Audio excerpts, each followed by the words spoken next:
ఇటు తోపు పాటల రచయిత అందశ్రీ సారు, అటు ఆస్కార్ అవార్డు కొట్టిన కీరవాణి సారు, నడుమిట్ల సీఎం రేవంత్ రెడ్డి సారు. జయ జయ హే తెలంగాణ పాటను రాష్ట్ర గీతం చేసింది కదా సర్కారు. పాటలు ఏం మార్చాలనో డిసైడ్ చేసుకుని మంచి మ్యూజిక్ కొట్టించే పని నడుస్తుంది అన్నట్టు.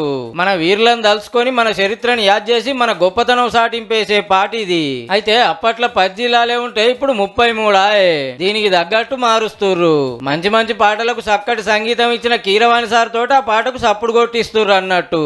90 సెకండ్లు ఉండే పాటను తెలంగాణ బర్త్డే నాడు అంటే జూన్ 2 తారీఖు నాడు వినబోతున్నాం. సోనియా గాంధీ మేడాన్ని బిలువనంపి ఆమె చేతులతోటి పబ్లిక్ లకు ఇడుస్తారట. అప్పట్లో ఉద్యమం జోరుగా నడుస్తున్నప్పుడు మీటింగులైనా, దీక్షలైనా, నిరసనలైనా ఈ పాటతోనే చాలా అవుతుండే. ఆఖరికి స్కూళ్ళల్లో చూసి ఇదే ప్రార్థన గీతం అయింది పిల్లలకు. ఏమైందో ఏమో మరి రాష్ట్రం వచ్చినాక ఈ పాటను పక్కకు పెట్టిండ్రు, ఇంకో పాట రాపియలే. మొన్న కాంగ్రెస్ సర్కార్ రాగానే ఆ పాటనే ఓకే చేసింది. మొత్తానికి తెలంగాణ రాష్ట్రం వచ్చిన 10 ఏళ్లకు